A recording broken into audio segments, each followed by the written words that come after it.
You're listening to the Conversate cast. I'm Evrett Vaurasi, and this is Discourse to elevate the community and culture. This platform is born of the idea that storytelling and conversation is a powerful tool for self-development, and our vision is good chat, better banter, and plenty of gems with individuals who have testimonies that will empower and provide blueprints for our community to keep growing. You're here with Zebby on the Conversate cast. I'm very excited to introduce our guest today. He represents ownership and entrepreneurship in Western Sydney, embodies every health and fitness hashtag you've ever seen on social media, and he's built a business that monetizes his passion for helping others. He's a friend to the room, and he's the owner of CrossFit Greater West. His name is Timmy Skinny Good.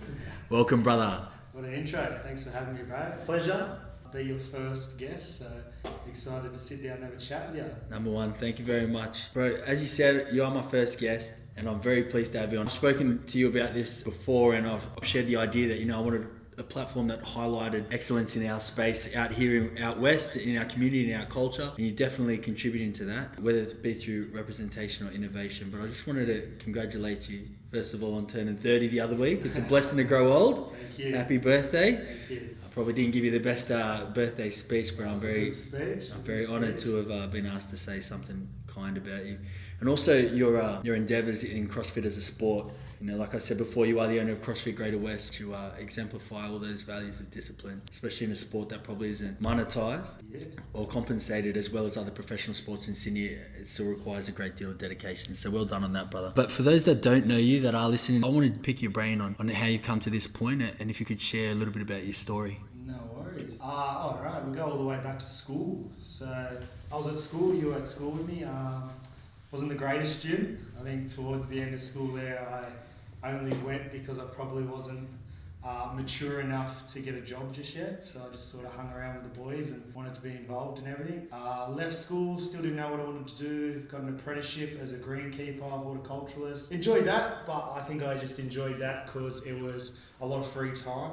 From there, I got a job at Boral. Solid crew, great pay. While that was going on, I realised that my love for anything health, fitness, just grew. And that's where I realised I wanted to do for the rest of my life. So I sort of started dabbling in CrossFit. Because I know in school you were always excellent at touch football. Yeah. Is that something that you wanted to kind of pursue after school, or you just kind of moved away from it because life was taking you in a different direction? Or? No, when it comes to touch footy, like you said, I sort of excelled in touch footy there. That was more so just something I really enjoyed doing with my younger brother. Yeah. He went on to bigger things in touch football. Give Swig a plug. Yeah, Australian captain. There he is. Doing great things for touch football. I just did it because, I sort of enjoyed sport, sort of tested myself. It was a fast sport, very fitness-based, which is what I love. But I lost the passion for that. I was still in the Aussie squad and around it when I sort of pulled out. I knew it wasn't what I wanted to do. It took a lot of dedication, like anything. And at that time, I was too into CrossFit, man. Like I said, that was still when I was at Boral, so what we were talking about before. From there, started training a lot, fell in love with CrossFit, and realised it's something I wanted to bring to Western Sydney. Like I trained in Penrith, and that's Western Sydney. But when we talk Western Sydney, we talk St Clair, Mount Druitt, Rooty Hill, that area. So I knew that community would love it and eat it up as much as I did. So like we just spoke about, you don't sit on a good idea for too long. Yeah, definitely. You jump on it, and I jumped on it, and nearly 3 years. I think a few more months and 3 years since I've been here. So. And congratulations, brother. And it's awesome how you speak on the area of St Clair, Erskine Park, Mount Druitt, St Mary's. These areas, I was doing a little bit of fact checking before when I was looking at personal training, health and fitness, and Mount Druitt, where the gym is located, is actually holds one of the highest prevalence of obesity in Sydney. And it's I think 66% in adults and 33% in childhood obesity, which is such a helm for a place that would really need something like CrossFit. And on the other spectrum, it's crazy because it has probably the highest population of teen and junior sports. Yeah. Like you look at clubs like St Clair, St Mary's, and then the soccer clubs around here, huge amount of numbers. But I think once they get to that year 12, year 11, going into work, it's lost somewhere. Yeah. It's lost. I don't know if it's financials or passion or what it is, or even education. Just rewinding back a little bit, when you said you fell in love with CrossFit, you mentioned before that you played a lot of sports. What was the appeal? I like testing myself. For some at the gym, the members, they'll see me in like a deep pain cave and they're like, how can you like that? I don't like it at that moment. Nobody likes it at that moment. I like it 10 minutes later when I sit there and I'm like, man, I didn't think I could get that far. I didn't think I could push myself like multiple times throughout that workout. You're like, man, slow down, stop, drop the weight. But I just kept going, and that's what appeals to me. Every single day I get to test myself. Then on the other hand, I get to train with my dad. My dad's like 62 years old. Me and him can do the same workout. And that's the amazing appeal for a lot of people. He can train next to me. And then next to me can be you. That's also really appealing to me, that there's no age bracket, no skill level, no anything. Anyone can do the same workout, scaled in different movements, but we can all at the end of it have that same feeling. So then why do you think it gets the rap that it does? When you hear about it in social media or in fitness circles, it kind of gets a little bit of stick about being, not too safe, or like... A lot of it's people standing on the outside looking in. But you're not going to shy away from it. CrossFit, it is hard for those people that do take it to the extreme. Like, what would you say it is? Because you just mentioned two sides of the coin, that it is also like for a lifestyle. Yeah. And then for yourself, who excels in the sport of CrossFit, how would you describe that if someone had just come across it? What would you say CrossFit is? For someone that I come across in the street, that let's say I'm trying to get into a class, I just sort of base off what I base this gym off, aligning community and fitness. So a lot of people grew up in that team sport. It's a team sport environment with a PT and a coach looking over everything you do, and a safe environment where you can train in a group. That's what I really like about it, and that's sort of what I direct anything in this gym. If I have a new idea or anything, I sort of sit down and write it down, and I've got aligning community and fitness, and if it hits that, then it comes into this gym. If it doesn't hit that, it's never coming into this gym. That just reminds me, when you were speaking about the community in the Western Sydney area, sometimes I feel like there's almost a subtext that, we have a great wealth of talent, like what you were saying before. There's a whole heap of teens and lots of up-and-coming talent, especially in the athletic field. It's almost like it's associated with, the West is less than. Yeah. Like, why is it important to you to contribute back into that community and kind of change that narrative and grow what the West looks like out here? 30 now, and I've been in the West my whole life. Some of the smartest and most talented and well-driven people I've ever met are from Western Sydney. For me, I don't see that. For other people looking in, they see it like that. But I just want to shine a light on the West. We've definitely met many people, and they're strong-minded, smart people from the West, and if I can sort of bring them up in their health and fitness, they shine on their own. You know what it's like coming from the West. I think we're a little bit stronger and tougher than most people. We enjoy ourselves just as much as anyone else, but we have a bit more hardship and a little bit more driven. So I love the West. So when you were talking about the people that were impacting you and influenced you, you mentioned that you had a great job at Boral, and then you wanted to grow this idea, this vision. Who was your brains trust? Like, who did you go to say, you're going to be my counsel, I need this help? So we talk about like little things. I just live by the saying, iron sharpens iron. So it's a verse from the Bible. If I surround myself with good people, good things will happen.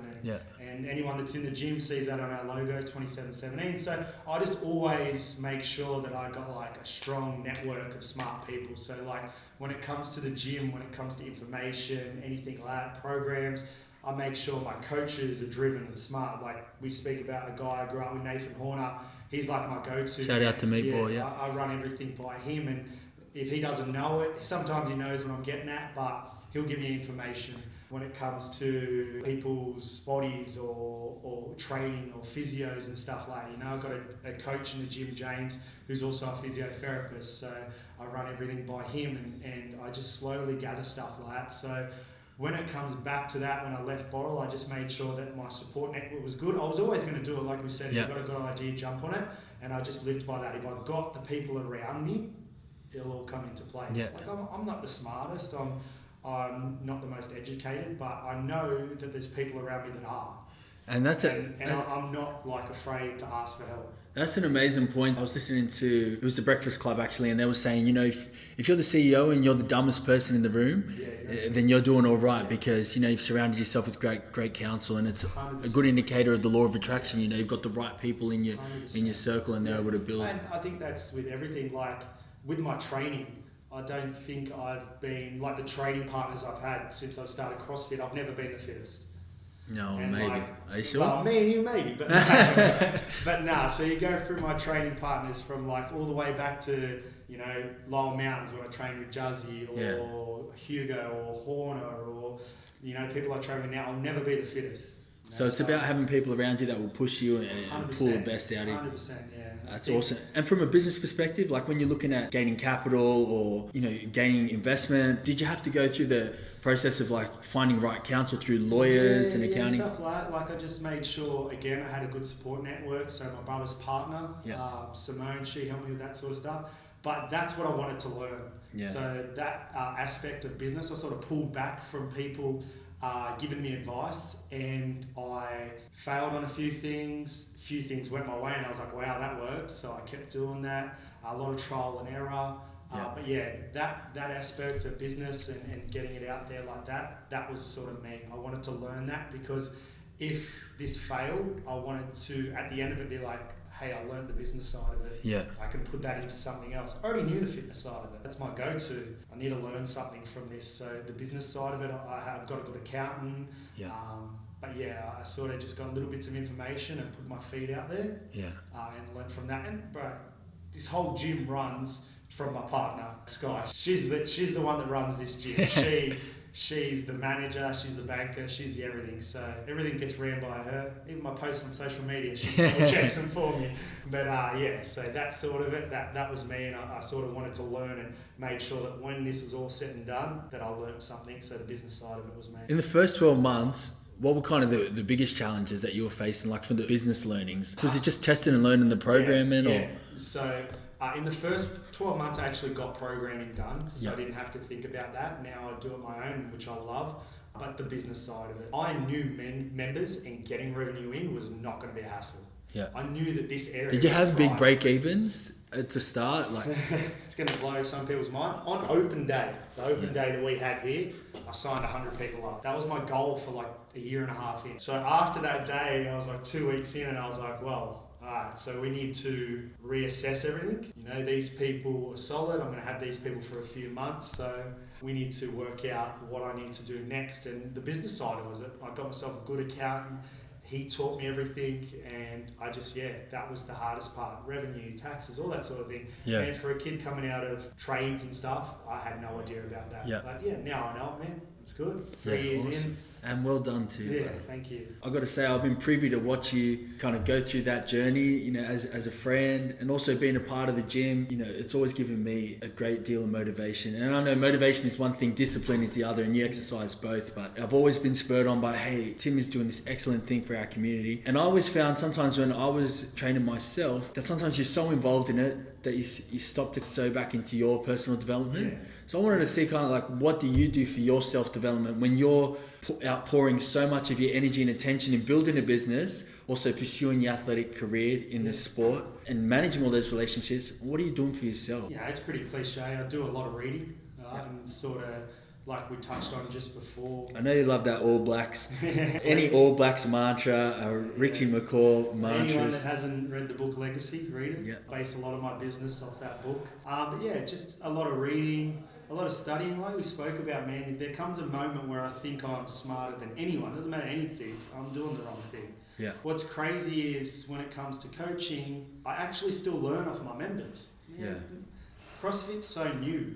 They might come up with a drill or a technique that they do that they don't even realise. Yeah. There was one last night in rope climbs, and I'm still trying to piece together what the person was doing, but I learned from them. Yeah. You got to always learn from what's around you. But a lot of studying. A lot from what we just spoke about, Nathan Horner before. He's a very intelligent dude. He gives me a lot of information. But just a lot of investing back in myself. A lot of this, a lot of podcasts. Yeah. Just slowly gathering information. Recently, I stopped listening to the radio. That's helped. Sort of just listen to podcasts. Yeah. Make sure I'm getting information. This takes me 20 minutes to get here, 20 minutes to get home. Yeah. So that's 40 minutes of learning that I just invest in myself every day.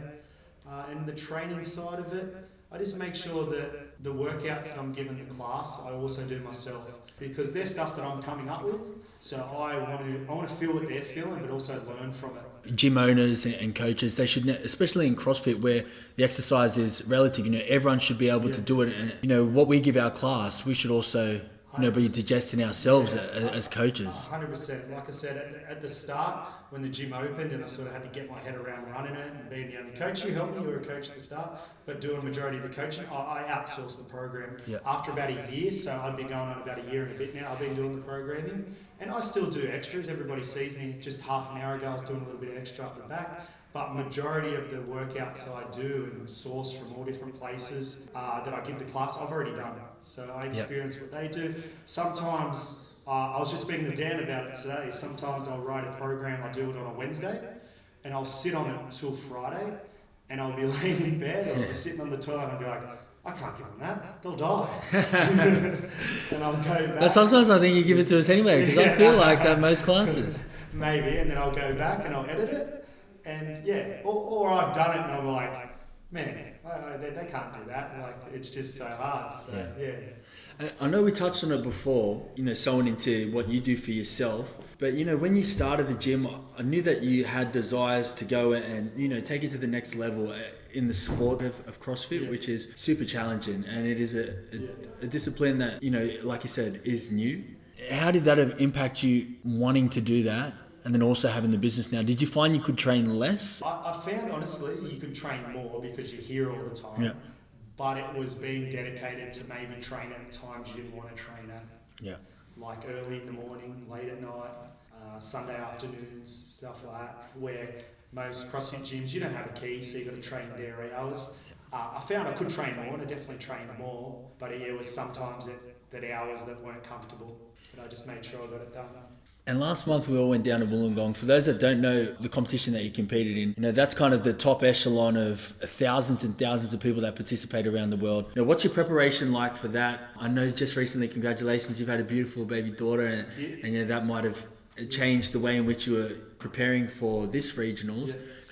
No worries. So the recent competition was down under. So the sort of CrossFit season got changed a little bit. It's now sanctioned events. There's 2 in Australia. This one was big. This was 80 people, or 80 males, 80 females, 40 from Australia, 40 from worldwide. It was something I've been working to for a while. I finally got there. When I got there, I realised, hey, I can do this. I'm just as fit as everyone. So that was good in that sense. But my preparation this year was very different. I probably trained less this season than I'd ever trained before. Like you said, I had a baby. I enjoyed running the business a lot more. I took a step back. But I think that helped. It made me feel a little bit more comfortable. Whatever happens, hey man, I'm going home. I like this. Whatever happens is whatever happens. And it turned out it worked perfect for me. So it was a goal I ticked off and I really enjoyed it. And it's something I'll go for again. I put it out there, I'll go for it again, so it's good. It's awesome, man. And like I spoke about before, it's so important to have those role models in our community, have that messaging. And for you being down there, and also Nath, who was down there, I sat in the crowd and I hadn't been in the gym in a minute. Like I had my own things going on, and I kind of was navigating my way back in some sort of training regime. And that for me was, I don't know if I tell you enough, but what you sewed in, not by just having the gym, and it was really motivating for me and inspired me to come back to the gym and share that energy because... I'd been that person sitting in the sand for a lot of years. Like you said, we used to go to watch Juzzy for a fair few years, and that Monday when I got back to the gym, I was like, this is it. I'm going full hard. I'm putting everything into this next season. And I didn't really wrap my head around that till I came back to the gym here on the Monday, and I've seen so many new faces that their attendance had dropped off. And actually spoke to one of the guys, another Western Sydney boy, Derek, that also competed. He said the same, it sort of brought our gym up and inspired everyone. So the reason for me wanting to go back there is for that exact reason, sort of motivate the people to get back there. If I can do it, anyone can do it, man.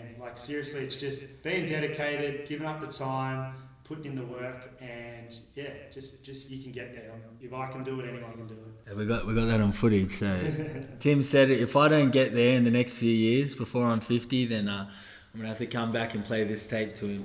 Thanks for sharing that, brother. I know for you, especially, you were posting on your social media about mental health, and this week more timely conversation than ever is Men's Mental Health Week, and I know that this is something that resonates with both you and I. I'd love to share a story before we jump into this, because I know you always advocate mental health. Are you okay? And that's something that you've always really had a presence about with your business.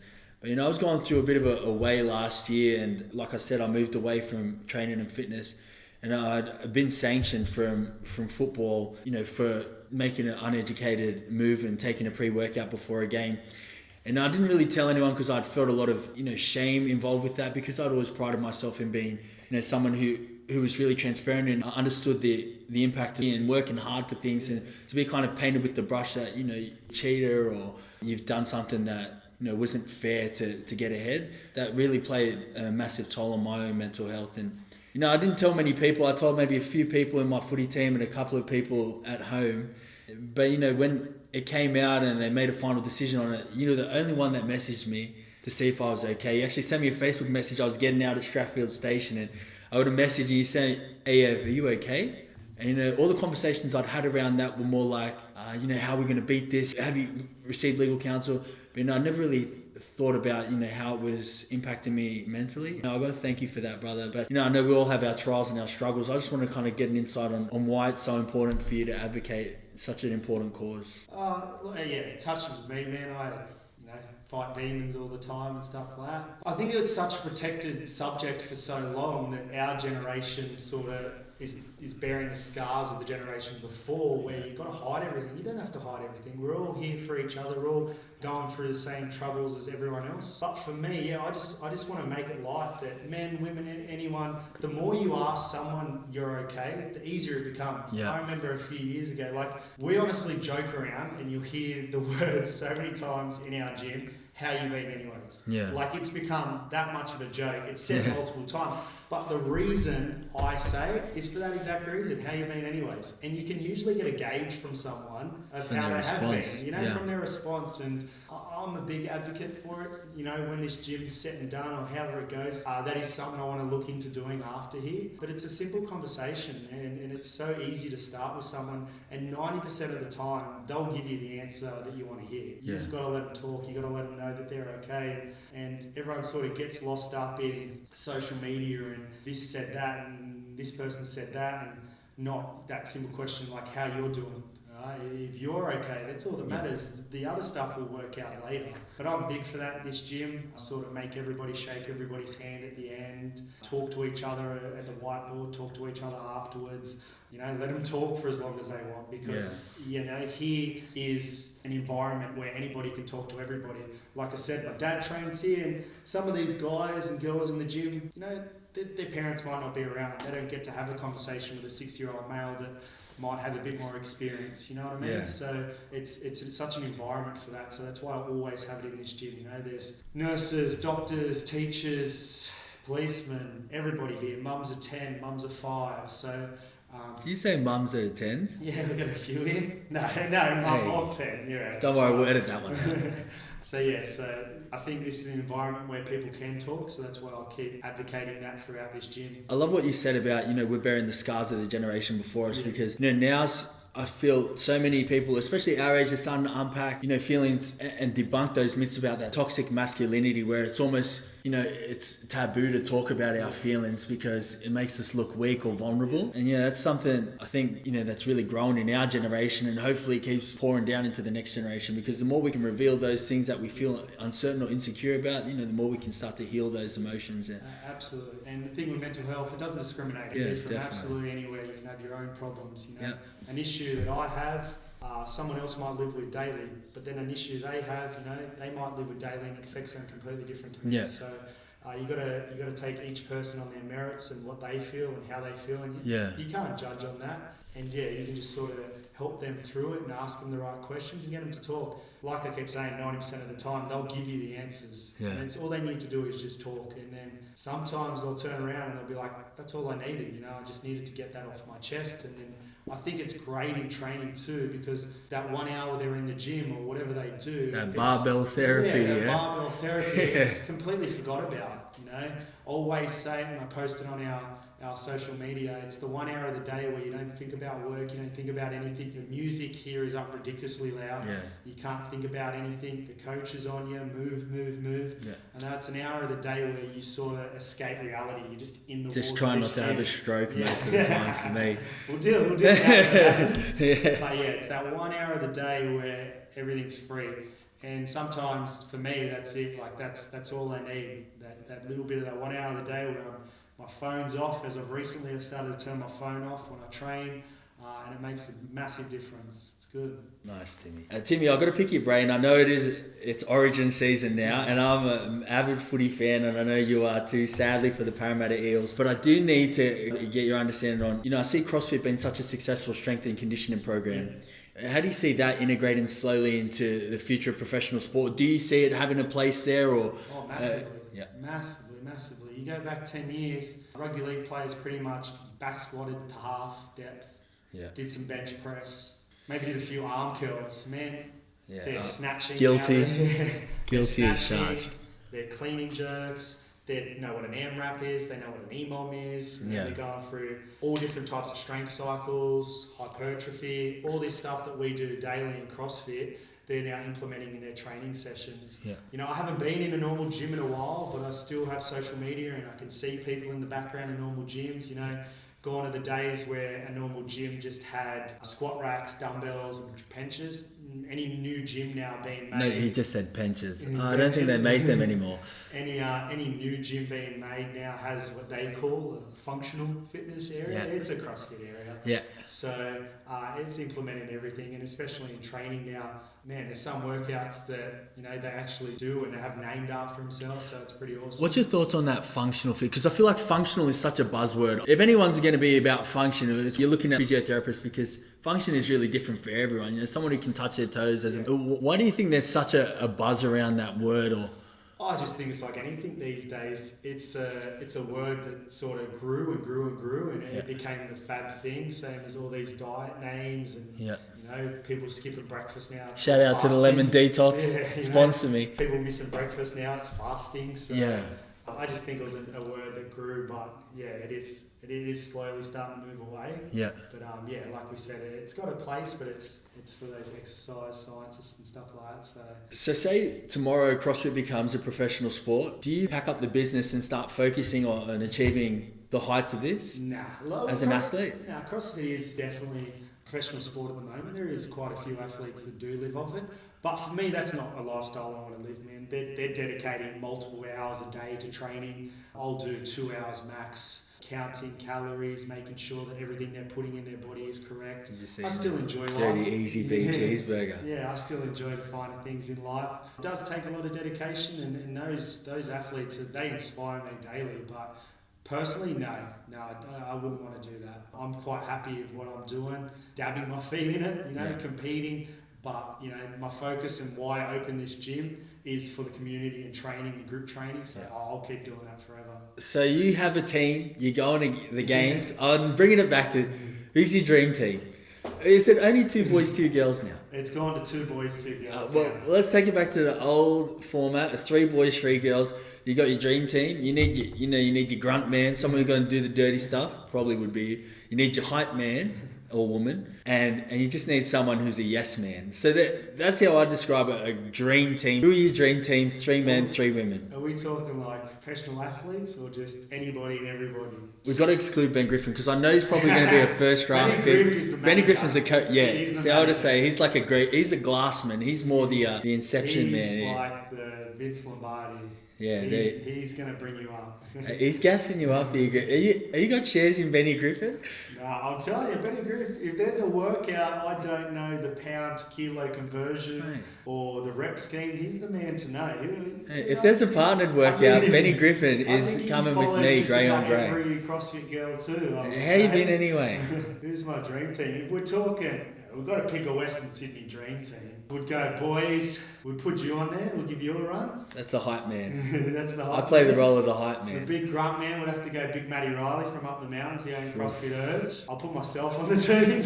That would probably help, yeah. There are 3 boys. There's a lot of height in that. I don't know how we'd go into all over 6 foot. And then you've got to stick with the Western Sydney girls. You'd have Juzzy B, and then she could pick the girls. Shout out to the beef eater. I like it. It's very diplomatic in the way that he didn't go divisive on the selection of the rest of the females. But I think that team probably goes to the games. They beat Mayhem 5 times in one day. Other than that, brother, I know that we've spoken about it briefly a few weeks ago. I wanted to know, you've spoken about what the gym means to you and why you have it, but are there any ambitions that you have to continue to grow the gym? Like, I'm talking maybe a program for specific demographics, like teens or kids, or even sites? So sites-wise now, we're in quite a large facility, big area, big facility.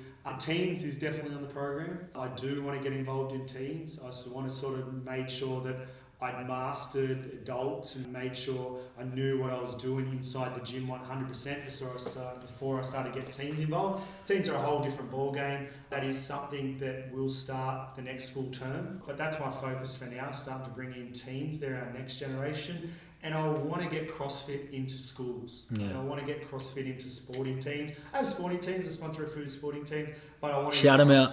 St. Clair Comets. If you were down at Pepper Tree training on a winter's night at 7:30, whether it be under 8s or A grade, please just remember, in the blistering cold, that you play for the greatest rugby league club on earth, closely followed by the South Sydney Rabbitohs. I ain't going back and forth with anyone that listens to this cast. If you have a difference of opinion, then turn your headphones off. Yeah, so back to the teams that you sponsor. No, just the Comets. I only sponsor the Comets. Yeah, I want to get involved in school. It teaches so many things, discipline.